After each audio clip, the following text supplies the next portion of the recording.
que cette question, elle sert à rien. Fondamentalement, peu importe la réponse, ça ne change absolument rien. Et il me semble primordial de commencer la vidéo en disant ça.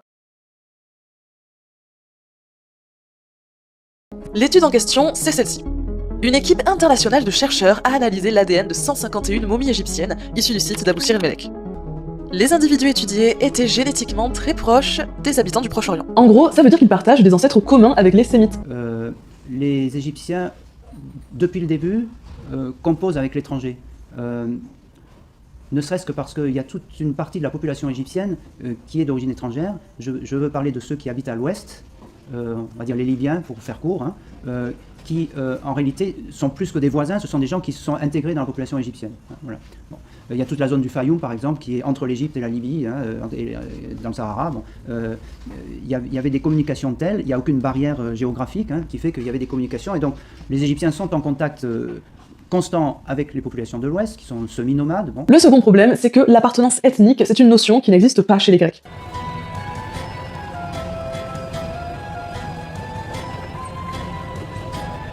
Le ticket d'entrée donne droit à la visite de 3 tombes. Nous allons visiter maintenant celle de Ramsès III. Au registre inférieur, on voit 16 personnages par groupe de 4. Ils représentent les différentes races de l'humanité connues par les Égyptiens.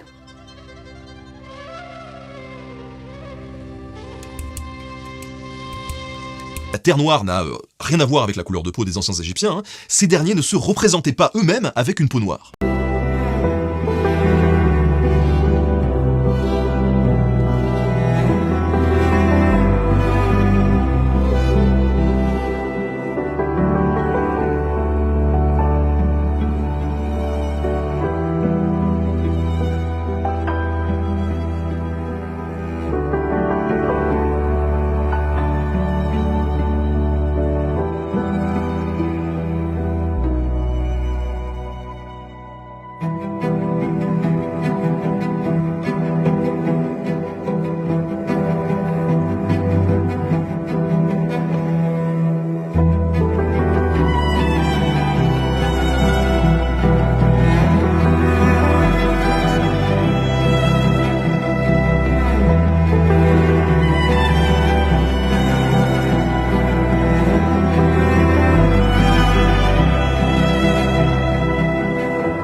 Mais c'est pas tout. On a aussi des études ostéologiques. L'homme de Vitruve célèbre de Da Vinci représente un homme signifiant, entre autres choses, que les proportions idéales sont représentées par une relation 1 à 1 entre l'envergure des bras et la taille.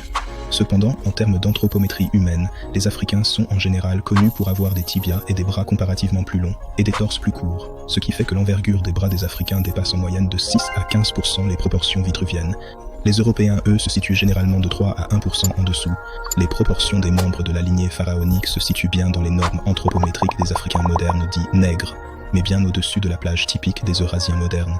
Une autre étude a révélé qu'en moyenne, les anciens Égyptiens possédaient des proportions de membres super-négroïdes, comme le montrent les portraits vus tout au long de l'histoire kémétique.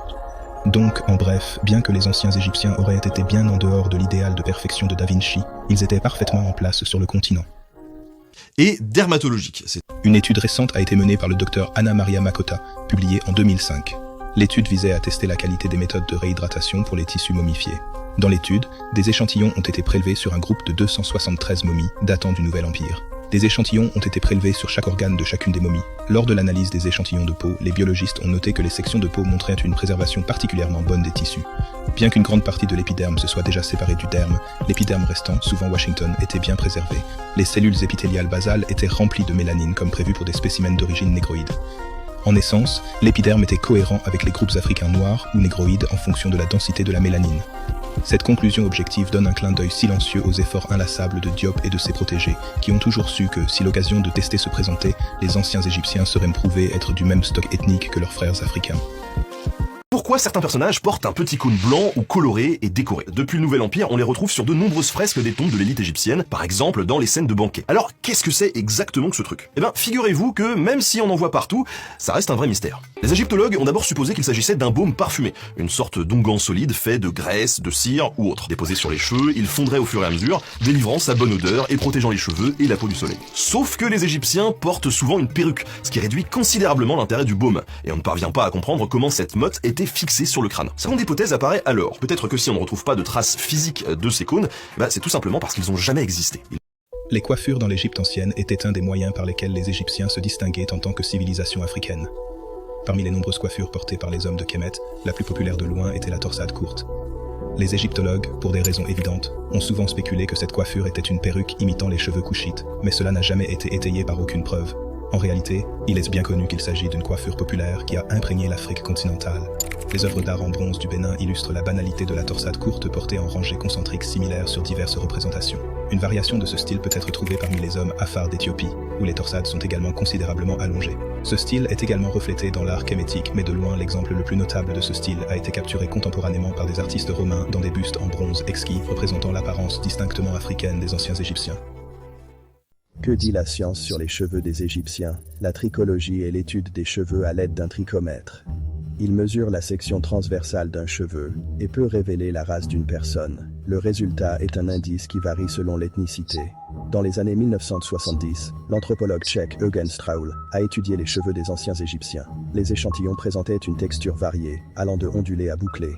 Il a observé que les Égyptiens prédynastiques avaient des cheveux variant de 35 à 65. Une autre étude a révélé que les échantillons de cheveux des 18e à 25e dynasties avaient une valeur moyenne de 51. Le docteur Pruner Bay a analysé d'autres échantillons de cheveux en 1877 et l'indice moyen était de 64,4. La moyenne des cheveux humains modernes se situe entre 60, les plus crépus, et 110, les plus raides. Voici les moyennes des sections transversales des cheveux par race. Les anciens Égyptiens sont évalués entre ceci et cela. Comme vous pouvez le voir, tous les anthropologues européens sont arrivés à la même conclusion. Les Égyptiens avaient des cheveux afro.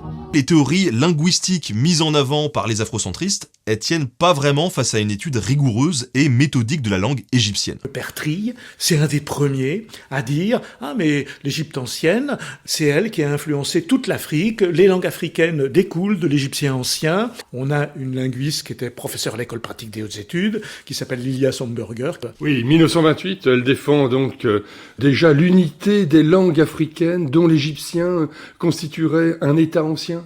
C'est ça. L'égyptien ancien, pour elle, c'était l'ancêtre de toutes les langues africaines. Elle était professeure de linguistique à l'école des hautes études. On peut peut-être déchiffrer et connaître les hiéroglyphes, mais comment est-ce qu'on prononce les sons?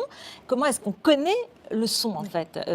Quelle est comment dire, dans l'histoire, à quelle référence vous pouvez aller pour avoir le son? Alors, c'est une langue d'origine sémite, et on a quand même, grâce au copte, qui est une forme ultime de l'égyptien, et puis grâce à des travaux qu'on a pu faire, on sait qu'on connaît les consonnes, hein, on sait comment elles se prononcent, P, T, enfin tout, Q, etc.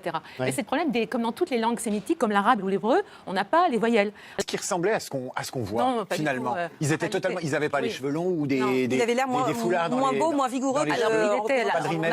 On a la momie, donc on peut comparer son corps, son visage, à ce masque, par exemple, ce masque d'or. C'est un dieu vivant sur la terre, donc il est idéalisé. Hein. Partout, il est idéalisé. Pharaon est idéalisé. Et là, on pense qu'on a fait des reconstitutions faciales. Ça, c'est la médecine légale. Il était beaucoup moins beau, mais il mesurait à peu près 1m67, ce qui n'est pas mal pour l'époque. Il était un peu fragile de constitution. On sait qu'il avait la malaria. C'est extraordinaire, la science aujourd'hui. Et qu'il est mort certainement d'une fracture au fémur qui s'est infectée. Il y a des lésions qui sont décrites, par exemple, au niveau du pied, qui portent un diagnostic médical. On parle d'ostéonécrose, etc. Mais les produits d'embaumement qui ont été déversés sur la momie de Toutankhamon étaient trop chauds, manifestement, notamment le bitume, et étaient également en trop grande quantité. Et au niveau des extrémités, on sait que ça peut abîmer les os, la peau, créer des lésions de nécrose post-mortem, et donc ça peut en imposer pour un faux diagnostic.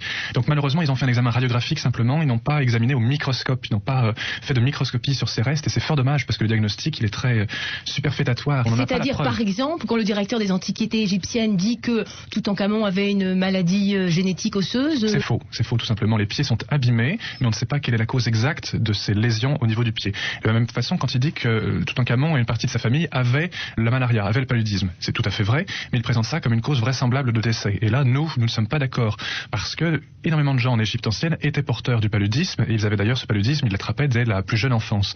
Et quand on attrape le paludisme jeune, eh bien, d'une part, ce n'est pas une maladie rare, et d'autre part, eh bien, on acquiert une relative tolérance, on va dire, vis-à-vis du parasite. Et ce parasite devient de moins en moins mortel. De temps en temps, on fait des crises de palu, mais on n'en meurt pas à proprement parler.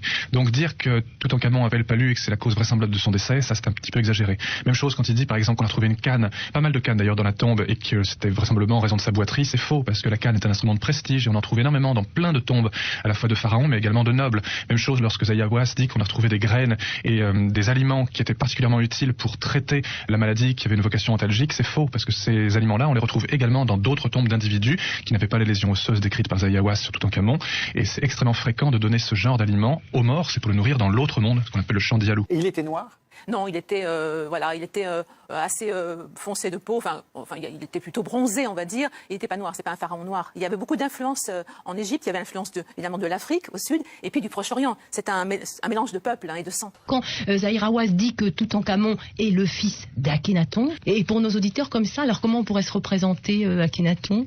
Eh bien comme un homme normal, tout simplement, mais un homme à peau noire. Hein. N'oublions pas que les Égyptiens avaient une peau noire dans l'Antiquité, ils l'ont toujours un petit peu maintenant, mais ils l'ont perdu au fur et à mesure des passages des populations sur le sol égyptien. Mais le peuple égyptien, je déteste cette expression négroïde parce qu'elle a des connotations raciales lamentables. Malgré tout, c'est une réalité biologique. Il faut vraiment s'imaginer les individus égyptiens antiques comme ayant une peau noire beaucoup plus que maintenant. On nous accuse de réécrire l'histoire au profit de l'Occident et au détriment de l'histoire de l'Afrique. C'est comme quoi je modifiais volontairement les noms des Égyptiens et que je ne parlais pas de leur couleur de peau parce que je voulais pas dire qu'ils étaient noirs, etc. Même si on sait aujourd'hui que c'est complètement faux, mais c'est un autre débat. Et au final, ils vont se braquer encore plus dès qu'on essaye de démonter leur pseudo-hypothèse, parce que ça crée un trouble et une dissonance qui leur est insupportable. Et donc, quand on a cette dissonance, rien de plus facile que d'accuser la personne qui l'a créée, en l'occurrence l'histoire officielle, qui voudrait cacher on ne sait quoi et qui s'évertue à garder secret des connaissances, même si on ne sait ni qui, ni pourquoi, ni comment. La plus grande illustration de la falsification de l'histoire africaine relève du changement des noms des pharaons que les égyptologues occidentaux ont opéré sur les noms des pharaons de l'ancienne Kémet appelée Égypte aujourd'hui. Ces noms ont été créés de toutes pièces que même parmi la population égyptienne actuelle on ne peut les y trouver. On ne les retrouve pas non plus dans les populations soudanaises alors qu'elles ont les mêmes séquences génétiques que les anciens Égyptiens. Ces noms n'existent nulle part. En plus, il n'existe aucun dialecte soudanais qui héberge ces noms, encore moins chez les Coptes, en Asie, au Moyen-Orient, encore moins en Europe. Car nous savons tous que nos propres noms viennent de quelque part. Pourquoi ce n'est pas le cas des noms des pharaons ? Car si Alexandre le Grand a régné en Égypte dans l'Antiquité et qu'on retrouve en Europe des Alexandres, on devrait aussi retrouver les autres noms des pharaons qui ont existé avant et après lui. Voici donc sans plus tarder, la lecture correcte des noms de quelques pharaons en application de la méthode du chercheur burkinabé Thomas Sidoyan. Dans la dynastie 11, le nom du pharaon écrit en hiéroglyphes que les Européens ont falsifié en le nommant Mentuhotep III n'est nullement son vrai nom. Le hiéroglyphe en forme de soleil avec un point au milieu se translittère Ra mais ne se prononce pas en premier car c'est un indicateur de rang. Le hiéroglyphe en forme de tissu plié se translittère S. Le hiéroglyphe en forme de croix se translittère Ankh. Et enfin, le hiéroglyphe en forme de bras levé se translittère Ka. Nous obtenons donc la translittération suivante S, ANK, Ka, Ra. La prononciation moderne est Sankara. Sankara est un nom que l'on retrouve principalement au Burkina Faso et au Mali. Les variantes de ce nom sont Sanka et Kara au Sénégal, Sankaré, Sangaré, Sankoré au Mali, au Burkina, Guinée, etc. Dans la dynastie 12, les historiens européens traduisent la graphie de l'hiéroglyphe 4 par Amenma II. Mais la traduction exacte c'est Naba Maoro. Maoro est un nom que l'on retrouve principalement au Burundi, au Rwanda et en Ouganda. Dans la dynastie 13, le nom du pharaon que les Européens appellent Sobtotep y est en réalité Luatara. Ouattara est un nom que l'on retrouve principalement en Côte d'Ivoire, au Burkina Faso et au Mali. Au Sénégal, il existe une variante de ce nom à savoir Ouat. En Égypte, une variante de ce nom existe en l'occurrence Vadetara. Dans la dynastie 18, le nom écrit en hiéroglyphe de la pharaone que les Européens appellent Hatshepsut est en réalité Lukamara. Lisons son nom en hiéroglyphe.